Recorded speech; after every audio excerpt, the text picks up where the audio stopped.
All right, welcome to another episode of the Empowerment Perspective Podcast. I go by the name of Demiso Josie alongside Spencer's here. How are you doing, sir? I'm doing well. If it wasn't a snowstorm outside, April. Everywhere we're going, it's just snow everywhere. I don't know. Maybe Mother Nature's trying to pay us back for something, as if like she's petty. She owes us something. Like we owe you some snow. She's like, you guys don't belong on spring break. You should have stayed home. Yeah. Should have went south instead of coming up north. Yes. Dealing with this snowstorm. Like you guys know better. Come from the Midwest. I'm enjoying myself. It's good to be in Michigan, in Ann Arbor specifically. Yeah, we seen Bill Belichick on the way, and he's doing the recruiting. It's some really weird things happening out here in Michigan. Definitely, yeah. He's standing on the corner. I will work for a quarterback. It's crazy. He's standing aside. Bill Belichick. He up there, no hat, no gloves, he got cutoffs, sweatshirt. It's crazy. Freshly shaved. Yes, absolutely. Crazy. Never seen nothing like it. It's absolutely crazy. But we just came from Pittsburgh. Yes. Shout out to Pittsburgh and Dr. Robick out there and the wonderful things she got going on out there. Your thoughts on that podcast? Oh man, she is outstanding, and she truly has a heart for the special ed population. And her improvement, like she's talking about, she's doing 13 hours and she's getting 2 grade levels. I mean, that's really impressive. Is a lot. That's unheard of. It really is. Right. You spend 13 hours with me, I can get you from 1st to 3rd grade. I'll tell you what the most impressive thing for me is the fact that she didn't want to talk about being petty, and you somehow squeaked it in there. Oh yeah, I have a way to identify petty people. It's petty terms that I use to bring out that pettiness. Want people to embrace your pettiness. You have to. That's funny. Just some housekeeping things. We want to. We got the Patreon out there on Podbean, so we need some support here on the Empowerment Perspective Podcast. So we asked for some donations to keep this thing up and running because this equipment is not cheap. No. And, the travel is not cheap, and the things that we're doing is not cheap. Absolutely. So if you like the content, drop some money in the bucket. We can. There's an opportunity for you to be on the show. We'll send you some merchandise. We got the Empowerment Perspective hoodies and some other things coming along. So we can drop you some merchandise. And if you own a business or anything out there, you want to promote that, it's a great way to get sponsorship for us, but at the same time get your word out there because we are expanding. Absolutely. And it's huge right now. It's amazing because we got people all the way from New York City all the way down to Florida. We're in Oklahoma, Texas. There's some out in Oregon hitting us up. So Michigan. So we're expanding our reach a little bit, which is awesome. So thanks for those who are following, and make sure that you continue to do so. Yes. So today, special guest on the podcast. Yes. He might let go some family secrets. He's going to tell some lies here and there. That's what we're hoping for. I don't lie. I figure you stretch the truth. I stretch the truth. Well, it should be every other podcast. They need to go in on you. That's how I feel. You need to get yours, brother.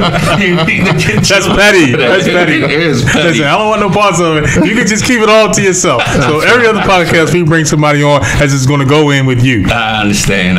Listen, I'm an open book anyway, so it ain't nothing that I haven't happened before. But somebody that's on the podcast, this is the oldest of the Josie brothers by I believe 7 minutes. So he was definitely the oldest one. Somebody I looked up to. He was a different kind of brother because I could chill with him. We would dance and have fun and things of that nature. It wasn't always serious. But as I told you, we was chilling before in the restaurant. Yeah. He's all the ones that will sit back and then all of a sudden he'll say something and make you think. Then walk away. I'm like, I just had a 45-minute conversation with you, pouring my heart out. He'd be like, such and such. Yes, chew on that, grasshopper. I'll be back.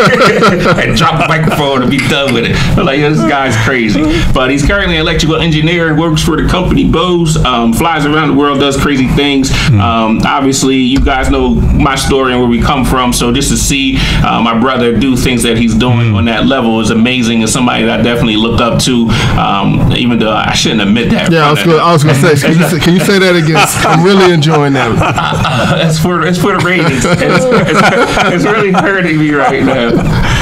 But I do appreciate everything that he's done for me in the past, and I, just look for somebody to look up to. And this is the type of person that'll always be there for you. But let's just make some noise for Sean Josie in the building. How are you doing, sir? I'm doing all right, man. Thanks for having me on. No, thank you. You just flew 45,000 hours from China, and you're here, and I see the bags under your eyes and everything. Yeah, no doubt. I am definitely tired. 12 days in China. Got home yesterday, and here we are. So. Wow, dude. Who'd you have on the trip with you? So I went with my oldest daughter, Martha. We went on a school trip. We spent 12 days in China and went to Beijing, Shanghai. Talking about a school trip. What kind of school you got going on a school trip to China? Public school. So all my kids have taken Chinese for several years. Martha, I think, is in her 5th year of taking Chinese. And my son Langston is now a senior in high school, and he's on his 7th or 8th year of it. That's crazy. So it was part of the school curriculum. We went over, spent 12 days. It was phenomenal. Highly recommended. I think we need to put that in our curriculum. Well, I only know one word. She. That's all I know. Thank you. That's all I know. You crazy. That's all I know. I took Mandarin too. She. That's all I know. That's impressive. I didn't think you do that. I don't speak it either. Yeah, so they be talking about you. You don't even know it. Oh, absolutely. It's like being in a hair salon or the nail salon. That is absolutely crazy. So, explain what you do, and as much as you can. What do you do as an electrical engineer for this company? Yeah, absolutely. So, as Miso mentioned, I work at Bose. I'm actually responsible for our technical sales organization for our automotive division. So, my title is actually Director of Global Technical Sales. Me and my staff, we work with our sales organization to help sell and promote our technology into automobiles. So we sell the speakers, the amplifiers, and the software that you might get in a Mazda or a GM vehicle. I have staff in a number of countries around the world, which is partly why I travel a lot. I have staff in China, Japan, Korea, Germany, France, of course here in the U.S. That is absolutely crazy. You said he has staff. Yeah. So what happens when you show up in the building? They start whispering like, "He's here! Listen, get to work. He's here." I'm hoping they clap. They like make some noise. Rashad's here. Everybody, Rashad's here. That's crazy. Wow, that's absolutely insane. I actually have a Bose story, and you're gonna slap me for this because I'm upset that this happened. I bought a pair of headphones from you. Yeah. It's the best headphones that I ever had in my life. And my daughter was coming out of gymnastics, and I usually have them on my head. I'm already shaking my head. You are. Oh, wow. Dropped it on the ground, and then I didn't know it. I ran over my headphones, and it hurt. These like $375 headphones that I just ran over, and that's why I got these little stupid iPhone. No disrespect to iPhone and Apple. If you want to be a sponsorship, you can do that. But that's why I got these little stupid headphones in my head and not my Bose. It really hurt my feelings, though. I got you, man. I definitely got you. Just let me know what kind you have. Oh, that's awesome. You gonna replace them? Yeah, I'll replace them. Absolutely. You hear that? That's what I'm talking about. So, man, you're my favorite brother too. We got that on tape. Y'all heard. That's an easy one. Yeah, I heard that one. So in terms of, I guess, your travels and things, we're starting to hit the road. One of the things that I struggle with is my diet on the road. Now, I know you run marathons and do all kinds of crazy stuff too, or you used to back in your younger day. You're like 50 now. Still run. Oh, that's impressive. But so how if someone travels a lot, like what's the secrets to having a healthy diet? Well, firstly, it starts with getting rest. You need to be able to find time to sleep when traveling, which isn't always easy, particularly when you're in another time zone. You also need to find time to work out. Get committed to doing that. I'll get up at 5 a.m., 3 a.m. I'll work after work. Whenever I can get it in, you get it in. With regards to diet, man, that's hard. Specifically in the business that I'm in sales, because you're constantly eating, entertaining, and eating. And eating is such a big part of business these days. But you do what you can do. So I have a question. Has it ever been a time when you sat down at a table and you're in China and they bring it and you look at it and say, "I'm not eating that"? So I'll say no in a second. No, I'm not eating that. Absolutely. You just did it 2 seconds. It's tomatoes and tomatoes. Oh yeah. Listen. I mean, it's called tomato soup. I've never really had a real good tomato soup before, right? Yeah. So we're at the restaurant, right? And I'm in my bowl and I'm digging like, what is it? It's actually tomatoes and like, it's not supposed to. Yes, it's not supposed to be no tomatoes. It's no tomatoes though. So you could eat I'm like, I'm eating this. Campbell's soup. Absolutely. That condensed stuff. So she comes back. She says, "You didn't like the soup?" "No, the soup was great. I'm not eating this." I told her, "I'm not eating this." You should have told her you didn't like it. That's what he said. I said, "No, I'm not doing that." You should do that. What's the weirdest thing that you eat? So, to answer his question first, first. Look, I'll eat anything once. I'll tell people. Even if it comes to the table greasy and slimy? I will eat anything once. I've had some crazy stuff. Now, there's a long list of stuff I won't eat again. Okay. That's for certain. Okay. But to answer your question, man, I've had raw horse meat. Whoa, wait a minute. Yeah, raw horse meat. And what was the name of that movie that Dr. Ruby talked about with the horse? Remember she was Seabiscuit. Yeah. That's not even the craziest thing I ate. That was probably one of the more disgusting things. I've eaten in Japan a thing called milt, MILT. Milt. That's like a person. Like yo, he ate milk. You might not want to say that too proudly. It's actually fish sperm. So. Whoa, wait. Yes, I said that correctly. I don't think I'll do that again. No, it had to be a multi-million-dollar deal on the table. It was an important dinner. Okay, you got to take. But I don't know if you take that for the tea. Yeah, look. Typically, what I do is if someone at the table will eat it, he'll eat it. I'll eat it. If they can stomach it, I can stomach it. But you go first. Yeah, I understand that. No, but that's how you expand your horizons. That's what you call it. I call it being disgusted. Nah, definitely. In some countries, eating is critical. It's part of their cultural experience, right? They spend a lot of time preparing meals. It's offensive sometimes if you don't eat the meal that they put in front of you. Right. So it has little to do with the actual business. Sometimes it's just culturally. But you have to do that before you get to the business. Oh yeah, definitely. The business sometimes happens a lot later than dinner. That's like eating Kareem's macaroni and cheese. You're like, I know it's disgusting. He's like, why ain't you eating? Go ahead, eat some more, have more. Clean your plate, hurry up, clean your plate. That is funny. So why did you decide to get into the field of engineering? That's a great question. I would like to say it's because I was good at math and science, but the truth of the matter is two reasons. In middle school, I had a science teacher called Mr. Porter, who I don't even think you had. I think he was gone by the time you came through. But my mom said I always came home just telling stories about what Mr. Porter said. So Mr. Porter said, and I think that was the first time that I really got interested in science. But I didn't choose engineering until senior year. One day was taking out the trash, and our Aunt Edie lived across the street. And she asked me what I was planning to study in school. I had no idea, truthfully. I was leaning between communications and something. She said, well, you look like an engineer. Really? Yeah. Wow. And that's why I became an engineer. I did not. Because somebody said this is what you look like. You look like that. Someone who I hardly ever spoke to. And it's amazing for where we grew up because there was no engineers in our neighborhood. So, I don't even know where she got that image from. So she was saying you look like Albert Einstein, and then she politely said I look like a nerd. And I went with it. No idea why I chose electrical engineering. It just sounded difficult. Wow.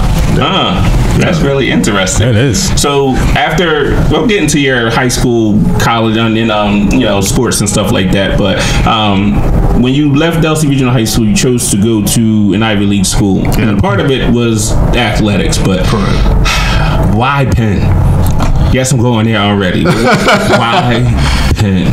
So the why Penn answer is really rooted in what happened at Duke. As if you recall, Duke was where I was going. You were headed to Duke? I was headed to Duke. I wanted to go to Duke, so Duke was recruiting me for football. They had me down for an official visit. Went to the Duke North Carolina basketball game. Still the best basketball game I've ever seen. Who played in the game? Your mommy Grant Hill, Robert Hurley. Okay. They won the game. It was impressive. But on my official visit, they brought in another cornerback out of Tennessee, guy by nickname Hurricane. So they had one spot left. They ended up offering it to him. So I came home without an offer. My very next visit was to Penn. Right. I actually had a bad visit at You were so mad, though. I was so bad at Duke. It could have been any school that was next. You was going to say yes. I was going to say yes. Yeah. So that's why Penn. this guy's life is just like, yo, there's no plan, whatever. I'm just going, whatever happened. No plan. But it was the best decision I ever made, no doubt. So do you feel like you were prepared as a high school student for, why not? No, that was quick you said that. On so many levels, I wasn't prepared for it. Let's talk about academically.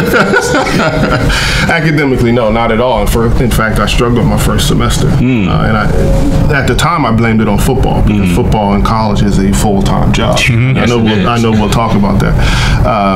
But really, academically, just wasn't prepared. In high school, I got through without doing very little work whatsoever. 4.0, 7th in my class. I don't think I studied. Wait a minute. Wait. Wait.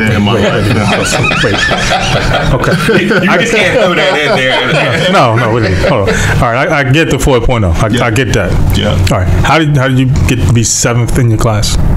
How many people was in class? 8? I had to take out a couple people. Is that what it was? Was y'all muscled him to the top 10? Is that what it was? Like, you're going to get, listen, understand that you're going to lose a couple points, but one brother needs your spot. We need to be 7. To be honest with you, though, like, we talk about this all the time. We don't have a whole lot of people that's in AP classes and smart talent, especially African Americans, males in there, and to have a few that was up there. And like we kind of talk about this on other podcasts, is that we come from a community of people who supported each other. So Rob winning in academics was a plus for everybody. Okay. So I think it was a sense of accountability, and it's a sense of a pride in to represent where we come from. So then to have one of the few that's up there, and it just made sense for him to go to Penn or to a Duke because of that. But the interesting thing is that he didn't feel prepared for it. No, not at all. Like I was saying, I got to Penn, and I'm in class with some very smart people. Elon Musk was a classmate of mine, and these folks they had taken all the AP classes. They had prepared themselves on how to study for those classes where you have no idea what the material is, even though you just sat in that class for an hour. You're still confused. I didn't know how to study. I thought I knew how to study, but no, I was just going through the motions. Right. So I had the first semester at Penn, I had a 2.4. Wow. This is someone who had never had a C or a B in his life. Because I had an opportunity to meet your mom. What did she say when she found out that you down to it? She said, "You're gonna figure it out." That's it. And then she just left and walked away. Is that where you get that from? When you like take over bed and just walk? Just walk out. Yeah, she didn't. Man, okay. And next semester, I figured it out. I had a 3.2 the next semester, and then a 3.6, and then a series of 4.0s, and ended up graduating tops in the engineering class. That's impressive. Wow. Our mom was good for that though. Like, just you'll figure it out. You're smart enough, intelligent enough. You got enough people around you to make it happen. And it's one of the things I thank my mother for, especially the type of person that I was when I was younger. And absolutely, just to be able to be thrown into the fire and just kind of figure it out on your own, and it makes you so much stronger, and it makes you more resilient and going through all that stuff. So you went to Penn, and one of the stories he told, the guy came up to him one day. He was like, "Yo, you want to sell these T-shirts?" You know where I'm going with this, right? My brother's like, "Get out of here! I ain't selling no T-shirts." Years later, I know where you go. This is a guy that runs the company and won. Yeah. So he could have been a part of the company and won, but he decided not to take that. Now, was he a student at the time at Penn? He was a student. So a school like Penn, you're in class with a lot of capable individuals. So I already mentioned Elon Musk, who of course started Tesla, classmate. Tommy, the guy who started and won, classmate. We played basketball together. I remember him selling the T-shirts. Did you buy one? Nah, I didn't even buy a T-shirt. So wait a minute. So you could have been. That's petty. That is petty. He offered you a position. True story. That dude could play basketball. Really? He could hoop. Yeah, no doubt. That's awesome. He could handle the ball. I didn't know. I mean, at the time, coming from where we came from, people that started businesses, that was foreign to me. Right. I was there for a purpose, to get a degree. I wasn't there to meet people. And it's part of the thing, looking back on it, that I wish I had done differently. Networking is such an important aspect of everything you do. And it's sort of the one attribute I'm sort of instilling in my son, is that meet the people, talk to people, look at every opportunity. You're not just there to get a degree, you're there to meet people. I tell people all the time, like college, the best thing that it did for me was networking. I didn't learn anything new. It wasn't anything different. But I took communication classes. It wasn't like I was taking math and science and all other crazy stuff that he was taking. But the value was that network. So when people say I'm not college college material, they're looking at it from the wrong perspective. Absolutely. It's definitely the wrong perspective.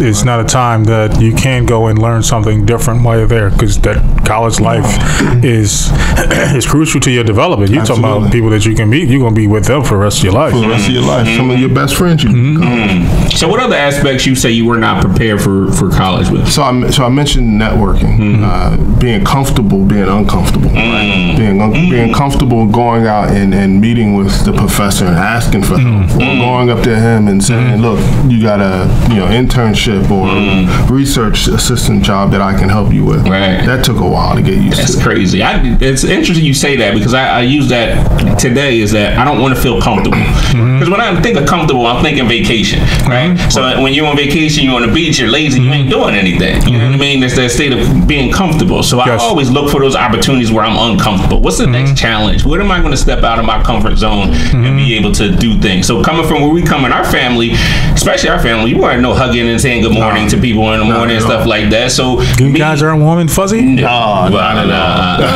Come here, brother. I love you so much. You can ask my wife. I just left about that. My wife would say the same thing. Not something I possess. So to step out that comfort zone to network and It's do hard. things, it's difficult. I struggle with it today, but I'm finally to the point where I'm just like, don't really care. I'm not afraid of no at the end of the day. And people blowing us off, and we network all the time. We just networking at the restaurant.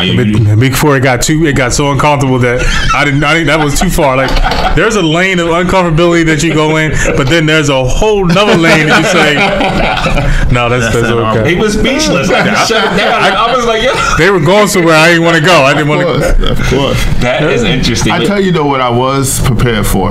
Delcy did prepare me for being one of a few in a class, right? Because you mentioned it earlier, like African Americans, particularly where we come from, typically aren't in some of the classes that I took. So when I got to Penn, being one of 200, I was already used to that. So let me ask this, because even in my college experience, I used to see a whole bunch of people that looked like me that would stand like in front of the cafeteria, right? But then I go in the classroom, I don't see nobody. Everyone in my class. That was definitely the case. It's interesting you should say that. I'm sure you feel that same way in business at some point now, because every job that I've had, I've been the only African American male that's in. Whether it was ESPN, whether it was ABC.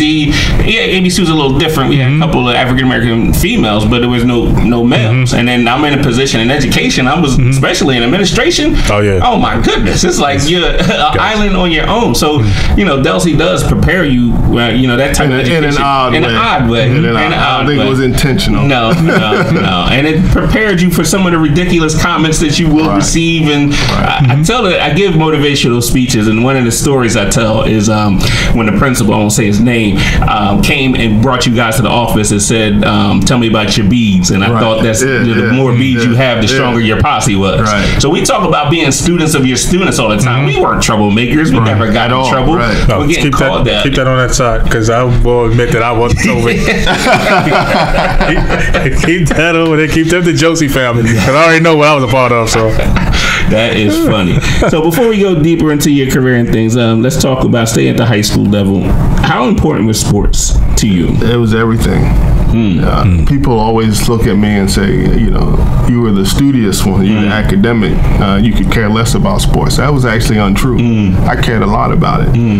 It was just hard having a twin who excelled in sports, and it probably meant more to him. So I always pretended as though it didn't mean a whole lot to me, but it did. See, that's that make a comment and walk out the room stuff, right? So he's a person from the outside would think they could care less, but inside he's that competitor, but he's doing it so that his brother could get the shine. It's really, really interesting.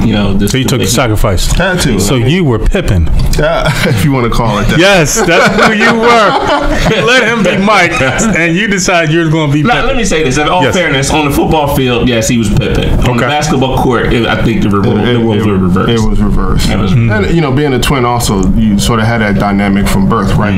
They always look for ways to distinguish you from your twin. And again, it was easy to say I was the smart one, he was the athletic one, right? And we just sort of fell into those roles. Right. And here I come. Yeah, I'm like, would that make me the dumb one? I'm not the only other option.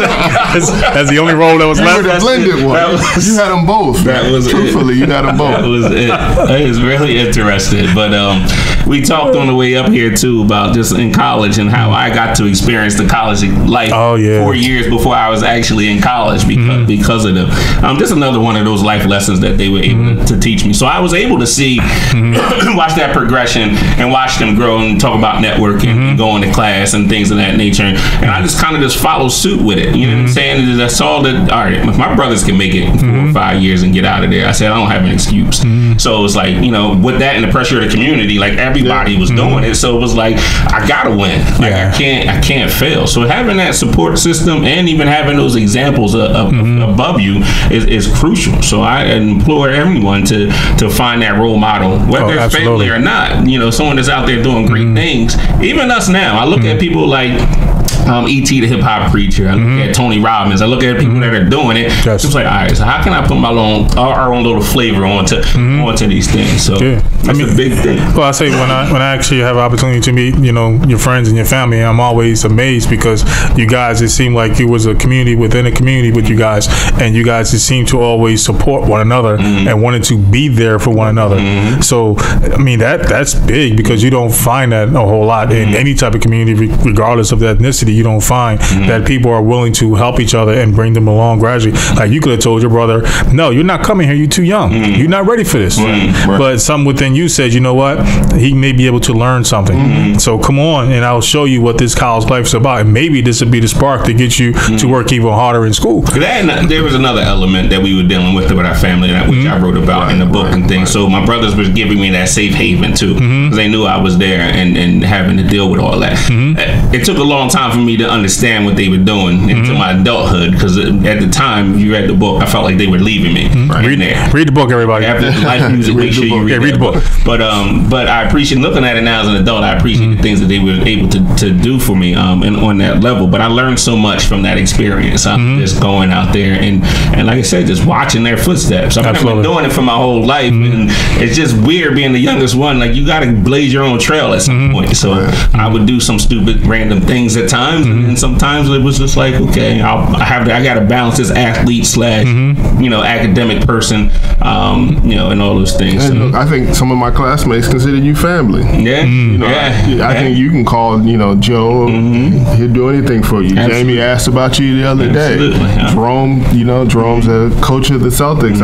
He could probably get you tickets. I mean, they saw you as being part of the student body. That's how often you were up there. And with regards to community, I still feel as though I take the community with me when I'm abroad. I was in Korea a couple of weeks ago, and I'm thinking, man, it'd be kind of cool if Demetrius and Damon and all those people could be with me here. I still feel a part of that community, even though I don't get back as often as I would like to. It's weird that you say that, because I had that I wasn't on that level, but even when I was at ESPN and ABC and experiencing those wonderful things, I was like, yo, I wish everybody could come and experience this thing. And it was just, I don't want to call it weird. You just don't find it today that communities are like that. Like we are just so tight. We were tight. Just and continue to be so. We raised each other. Yeah, at the end of the day. Absolutely. I want to transition into more about your career and just how, if someone's interested in being an engineer, like what kind of tool set, what kind of skills should be developing? Focus, discipline, you know, sacrifice. Being an engineer is tough, particularly in school. There were Friday nights, you know, you're studying, you're in the lab. You know, you're not going to those parties like everyone else. So it takes a certain level of focus and discipline. It takes commitment. engineering is known for weeding out folks. I think I started with a few hundred in my engineering class when I started at Penn. There were 35 in my electrical engineering graduating class. Right, because it gets hard. You got to get used to failing. You know, there were times you'd get a high. The high score on the test would be a 43 out of 100. Right. Now they grade with a curve, but you got to get used to that disappointment. Right. And typically engineers aren't used to failing. Wow. So that's interesting. Like, they learn that lesson early. Like, you know, you're going to fail at something. It's going to happen. Like, and I think I had an interview the other day, and I was telling the guy, I was like, I'm more obsessed with my failures than my victories. Like, you know, because there's more of a lesson that needs to be, you know, learned within that failure. So that's really, really interesting that you had to go through that process, especially you coming, you know, Ivy League. You come from high school. You like you said, you were top ones in your class. You're used to getting hundreds and without even trying. Right. You get to school and it's you know, it's like I did what? Comes that professor with that red pen. Absolutely. Whoa, what happened here? The other thing, you know, is internships are important. As an undergrad, you know, I had the opportunity to do some pretty cool things. I worked with NASA one summer.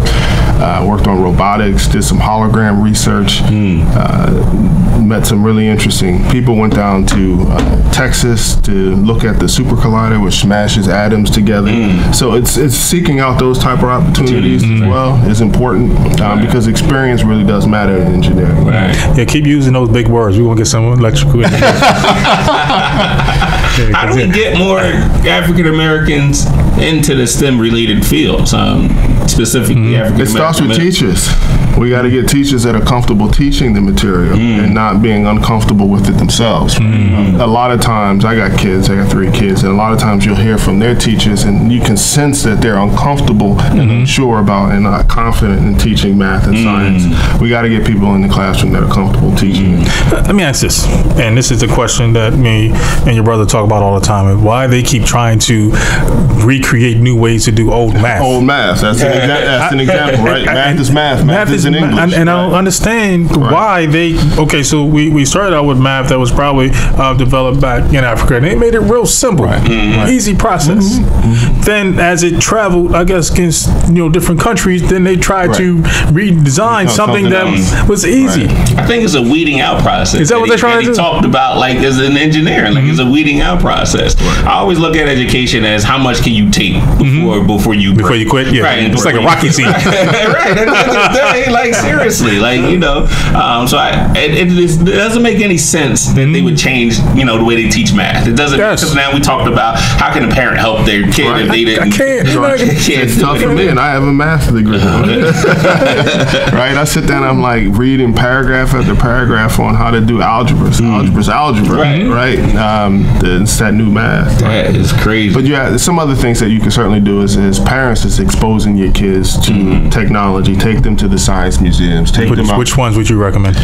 All of them are good in their own right. The Chicago Science Center is phenomenal. The Detroit Science Center is pretty good. There's one in Philly that you can take to. It's really not the museum itself. It's an opportunity for them to explore and discover and give them the time and space to do that. Right. Science is about learning and discovering it fundamentally and problem solving. Right. Do the puzzles. My mother, we spent a lot of time doing puzzles. 2,000 piece, 5,000. Was that a punishment? No, we actually still do it. I still do it. For every Christmas, we used to get puzzles, and we would just, make, put the puzzles together. It was a family bonding thing, but at the same time, it was like, problem solving and, just that focus and trying to get it. I just thought maybe she just wanted some quiet in the house. Nah. Sit down, do this puzzle. Don't say nothing. You got to focus. Don't say nothing. I still do it with my kids, and then they get their little puzzle, and I still do mine, and they know that, all right, this must be Christmas. Daddy got the puzzle out. Hey, it is what it is. Another thing I would say is that just create as many opportunities for your kids, and it don't have to be anything great and big. Like, for example, my daughter had this leprechaun project, right? And I could have did it for her and everything. I was just like, well, there was a part we had to figure out the ladder and how the ladder going to fall. But I could have figured it out. I says, let her go through the process. And then she finally figured out, this thing keeps sliding. I need to put something here. Like, it's all problem solving. Now I have a question for your brother. Yeah. Okay. So when they come home with their science projects, how hard is it for you not to be involved? It is very difficult for me not to be involved, particularly in an environment like Ann Arbor, where you have a very high academic-based population. There's a lot of parental involvement, a lot of things that go on here. So I think, are you insinuating that people are cheating? I'm saying that there's a lot of parental involvement in some of the homework and projects that takes place here. So it's very difficult, but it's important to let them fail and succeed on their own, right? The other thing, to answer your question earlier, is as African Americans, we have to be able to identify and nurture students that we tend to believe sort of gravitate toward engineering. It's not uncommon that the students who would excel at it are called nerds, are put on the outside. They'll figure it out on their own. Parents don't engage with them. They're the smart kids. Well, those smart kids need help too. They need mentoring. They need insight. They need direction. It's not every day that they have the confidence in themselves to be okay being different. Right. So they need that parental figure, or that uncle, or that cousin, or that friend, or that person on the block to say, okay, it's okay for you to be a little bit different. It's okay to get A's. It's okay to be a nerd per se. Because that wasn't always found in our community. That is really interesting, because I'm now thinking about it like you were different from a cultural perspective. And now you add on the fact that you're considered a nerd. Now you might even be the outcast from no doubt. that culture. Luckily for you, you had people that really didn't care about that, you being a nerd, but just being different on so many different levels. Like, where do you turn to at that particular? I mean, to be blunt, if I couldn't run, if I couldn't play football, play basketball, I'm not an engineer. To be factual, there was no one developing that capability or skill set in me growing up. Right? They take me to football practice. I made sure I had a basketball. Right. And that's no knock on my mother. It's just those were the tools and environments that were around that we grew up in. Right? People would say, "Hey, give me a high five if we won a state championship." Right. All A's. It was like that. No one said anything about it. It's like whatever. Right. That is interesting. You think you smart, don't you? Right. I got bored of that. You can't try getting bullied. Got that at home. Bullied because you're smart. You think you smart, huh? Right. Oh my goodness, bullying. Yeah, no doubt. My uncle said that more than one the occasion. fountain pen. Yeah, no doubt. But in an odd way, I thought he respected me as well for what I achieved. That's interesting. Yeah. So let me ask this. So when you mentioned staff earlier, and mainly the ones that are here, like which schools are you guys pulling from Bose? Is it one school that you guys are particularly fond of, or is it a whole bunch of schools, or you just look at the actual applicant? Yeah, we'll look at the applicant. Now, we do have a relationship with MIT. MIT is actually an owner in Bose. So a lot of students will come through there. Dr. Bose was a professor at MIT. That's a real person. Yeah, Dr. Bose. I just thought it was a name. Yeah, no, Dr. Bose founded the company. See, this is why you're so smart. Huh? Dr. Bose, huh? I thought they just named it Bose because it sounded cool. And then when he passed away, he donated most of his shares to MIT. So to ensure that it remains a research company and that it will never go public. Wow. Well, I want to switch gears a little bit more to sports. Yeah. And you mentioned the recruiting process for you and the Duke and things. And now you have a son that's went through the process. Yeah. So as a parent, how involved were you in it? Were you just like kind of taking that back seat, or were you kind of not at all out there trying to do things? No, definitely. We're heavily involved and not involved at the same time. So involved in the sense of helping him identify schools, helping him talk to coaches. That's the skill that you need to possess. How to determine what's real and what's not. Right. Certainly involved in driving him places, but then not involved in trying to steer him toward a particular decision. I wanted to let him make that decision for himself. So it didn't hurt your feelings that he didn't go to Penn? It did.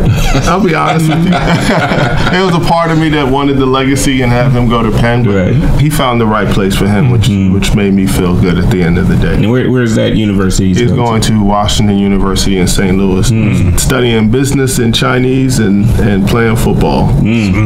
That's makes some noise. That's impressive. Because I'm a petty person. I always admit that I'm petty. So in your mind, when he decided not to choose Penn, was you like, you know what? Well, you can do this all by by yourself. Then You'll figure it out. You'll figure it out. Go ahead and figure it out by yourself. You want to listen to me? You go ahead, St. Louis by yourself. I don't think I ever told him that's where I truly wanted him to go. You know, I think he knew. Right. That's where my heart was. But like I said, I'm more than happy where he ended up. You know, I went down, looked at the school. It's a great fit for him. The coaching there is outstanding. It's a top business school in the country. He couldn't have made a wrong decision, honestly. That's good. I'm really happy for him and doing things. But the process has changed. Yeah, I was about to say, that's the question I was going to have. So how was the process a little different? So now there's probably too much information out there on both you as a player and them as a school and as a coaching staff. When we went through it, they had to come to the school to find out about you. Right. They didn't have to get on social media and find out. You could find out a lot about a person without ever going. Absolutely. In fact, the school that he ended up picking was a school we didn't spend a whole lot of time with. Right. I think we went to visit. I went there once. The coach met with us once. Never came to the house. Got an offer, right? I think half his offers came from schools we never visited. Wow. Because they can get the information online. So parents, listen, you got kids that are out there in high school. Be careful what they're posting out there, because it doesn't go away. You can delete it off the account all you want, but once you hit send, it's out in cyber world and anyone can find it. So that I had control of my son's social media accounts for that reason. Absolutely. You don't want them to, they're young, right? They're going to make mistakes. So you got to let some of that happen, but you can make the wrong mistake and ruin an opportunity. Even as an employer, you got to be careful like that stuff. Because I know when we hire people, the first thing I do is go on social media and look it up. There was one teacher I remember, she had a stellar resume, everything would look like a perfect fit. I clicked on that Facebook account, saw something inappropriate. I was like, you know what, we're not even going to bring her in here for. So be careful out there in social media land. Do you think that these camps and things that these kids are going into is a racket? Most of them are about money. There's no doubt. I mean, and we had to learn that the hard way. We went to a number of camps, even the ones that are at school. They're generating a lot of revenue from that. So it's a business. But you have to look at it as an opportunity for you as well, because it does give you the chance to get in front of coaches. It gives you an opportunity to visit a school.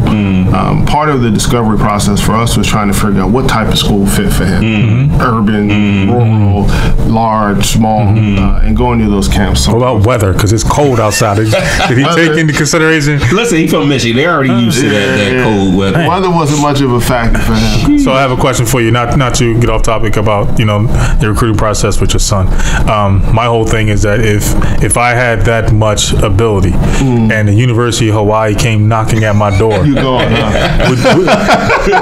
what would you have done if Hawaii said you can come and you can play both sports? How do you say no? And this is right after your Duke visit, so you're already mad. You're bitter. So I'm glad they didn't come knocking. So I would have probably gone to Hawaii at that time. But looking back on it as a parent, you have to make sure you take some of the emotion out of the decision, help the student make what's right for them long term, because you are making fundamentally a career decision. Oh, absolutely. Right. So you got to pick the school that's going to enable you for future and long term success. So academics is important. And I know some of these top athletes aren't really looking at that. They're looking at, okay, how do I get to the next level? Well, you really need to make a school that's based on the level after that, right? So when you do stop playing, that's what Jay said. Right, and that's not easy to do because it happens so fast. Coaches are telling you all types of things, and you're getting input from friends, families, colleagues. Everyone has an opinion on where your son or your daughter should go. I'm gonna tell you how I picked Temple. One day I went there. The year before I went there was move-in day. I saw all these girls outside on move-in day, and I said, "That's where I'm going." Right? Okay. That's how some of these athletes make decisions. I thought you was going to say the Greek, but no, you were move-in day. Because I knew these girls was going to school. You were there during the Greek in Philly during that time. Yeah, no doubt. We rolling up. We went there once or twice. He's down. Yeah, but he said in the lab because he was working. Not that weekend. Not that weekend. That relay weekend. That weekend, there was no lab. That is interesting. So you made a decision at some point in your college career to give up sports. Why did you make that decision? So I knew I was never going to the next level, and I knew that I wanted to be an engineer, and being one of few. In fact, I may have been the only engineer in the freshman class on the football team. I knew that wasn't going to be sustainable. Also, at the time, I was vegetarian. I was a vegan, actually, and trying to manage that and play football, that was tough. Yeah, and quite honestly, I felt like I was missing out a lot. Right. You know, do you regret making that decision? I regret, absolutely. I should have played one more year. You know, and I'll probably encourage my son and my kids to give it another chance, right? Because I think if I had played another year, I probably would have played the entire time. Right. I had the same thing. I quit playing Temple, and it's one of the things. The only thing I probably regretted in my life was quitting.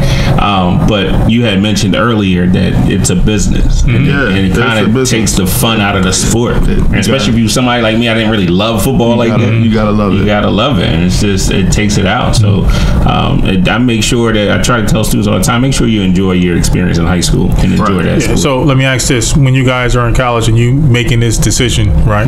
That either one of the coaches or one of the assistant coaches come in and say, "Hey, listen, you know, make sure that before you do this, that you're not going." Nobody came.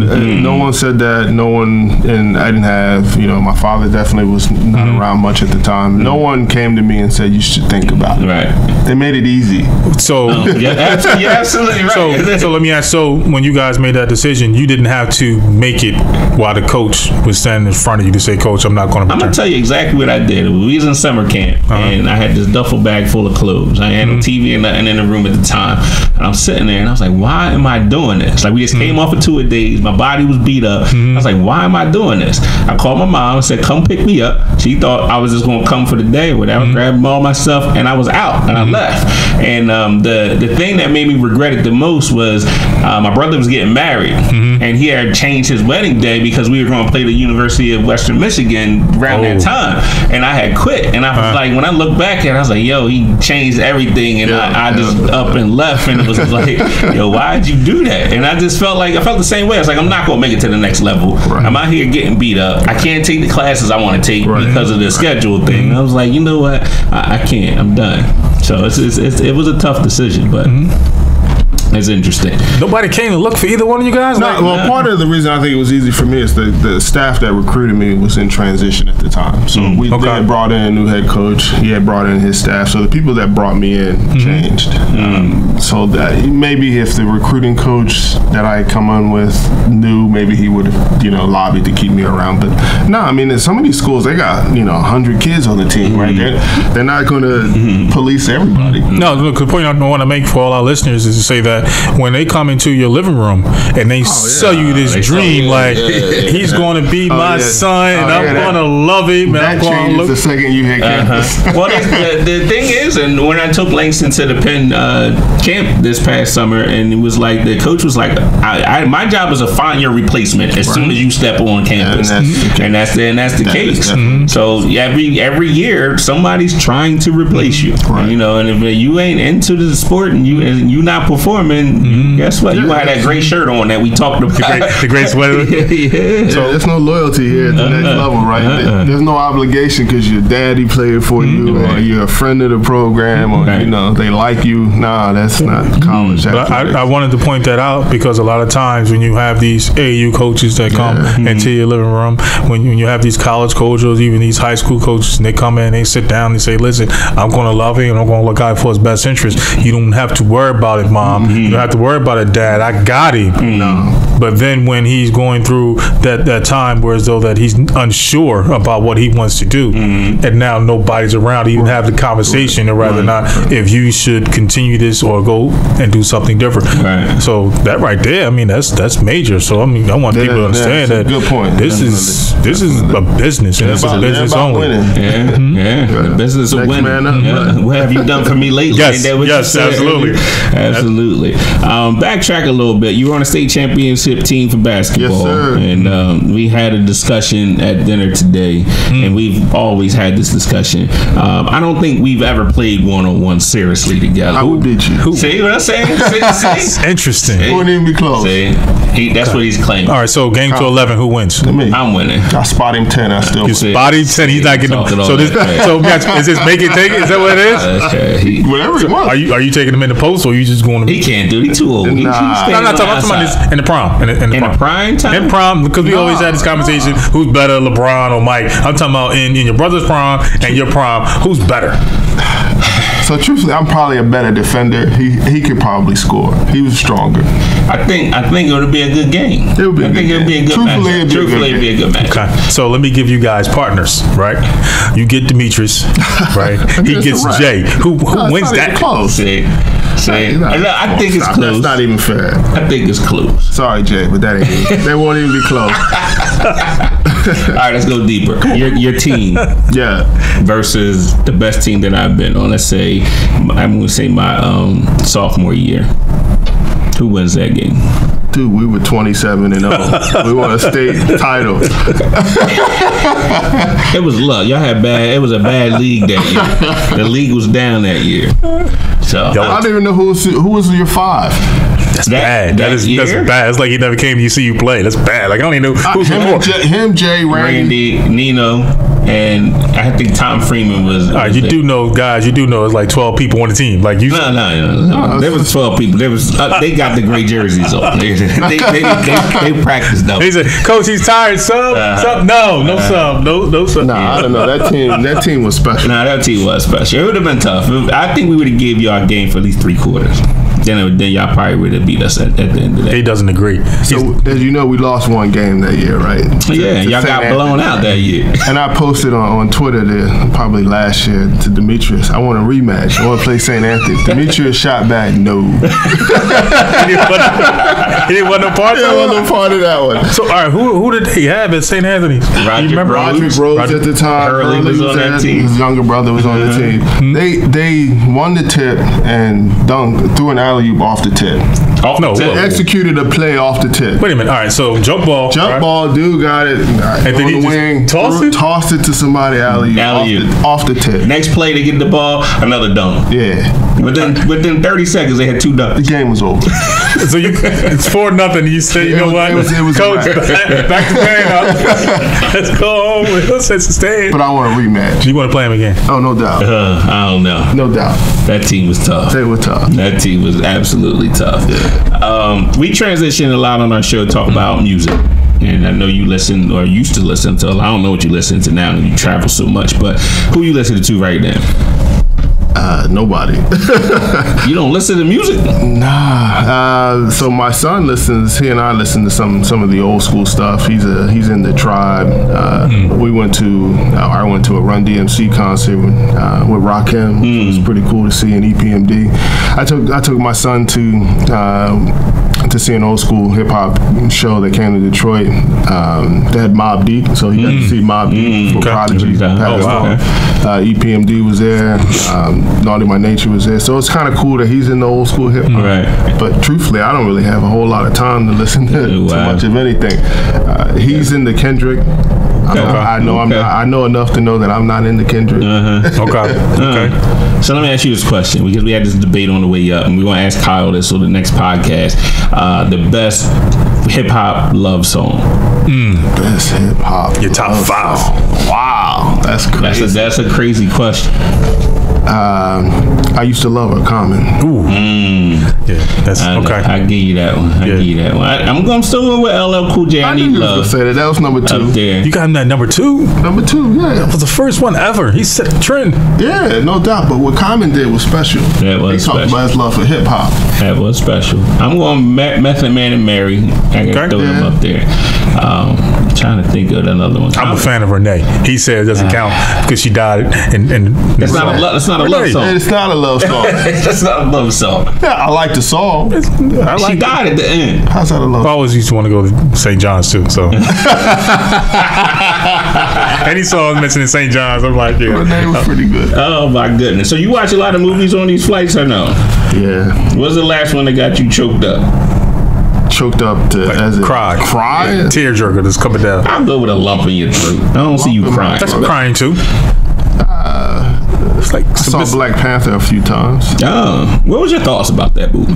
I'm not a comic book fan, right? So I enjoyed it simply for the movie itself and the message, and it was a little unpredictable for me at times, and it was a good movie. Highly recommend people go out and check it out. Were you impressed with the technology? I was impressed with how they a woman sort of drove the technology. The technology itself kind of impressive, but the fact that they had a sister sort of be the focal point was important to me. Yeah, that was dope too. It lost me at the end when that spaceship hit the ground in the projects, though. That's what I was real. I'm getting up out. I lived in the projects. You never know who's going to show up in the projects. I lived in the projects. It's a metaphor, though, right? I can see if they made a steel of rims or something off the spaceship or something, but that wasn't real. You never know what's going to happen in the projects. Right, no doubt.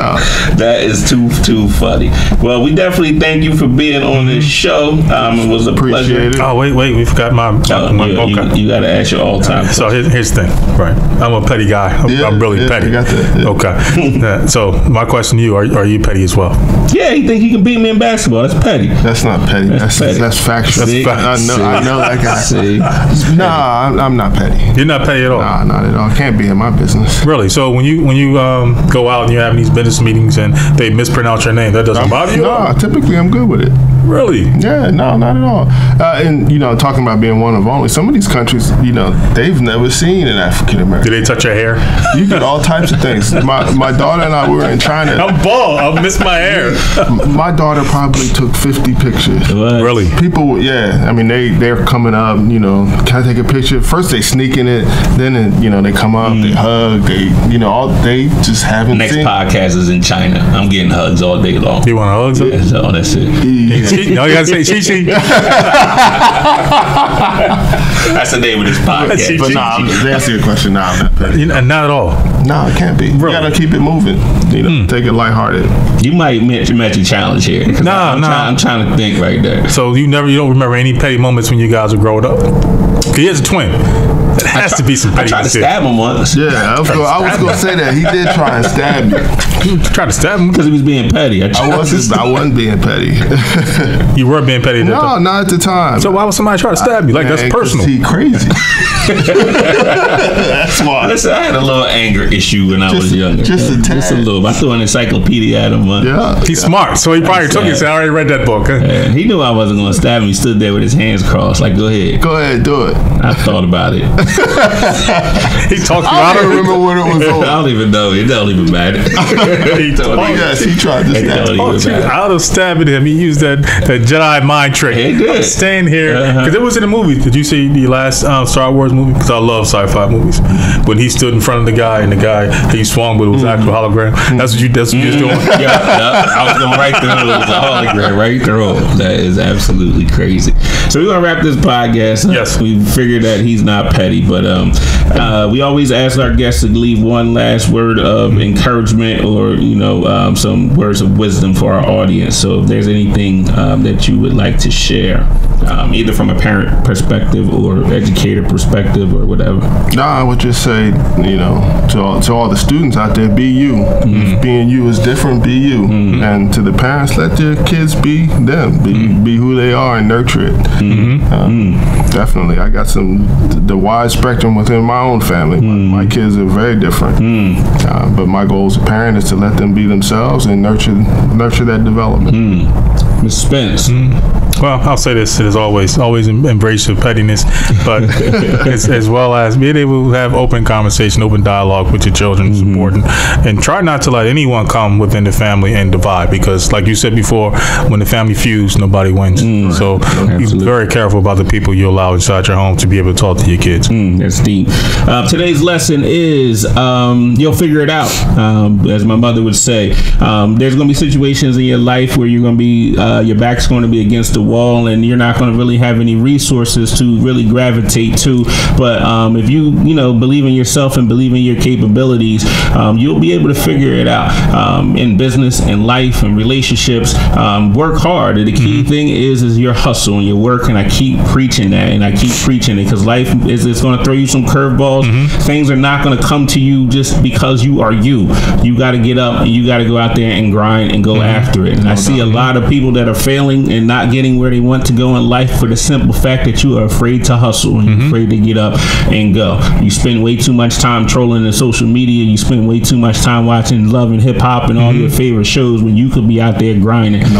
People ask us why we're crazy. You're my brother. He woke up 5 o'clock in the morning to get his running on. So there's time where you can get your rest, and there's times where you can go out there and grind. So on behalf of the Empowerment Perspective, I want to thank my brother for being in the building, and I know you're tired, and I definitely appreciate you being Thanks on. for having me. And we on our way to Chicago, baby. Absolutely. See my man Kyle Santilli out there.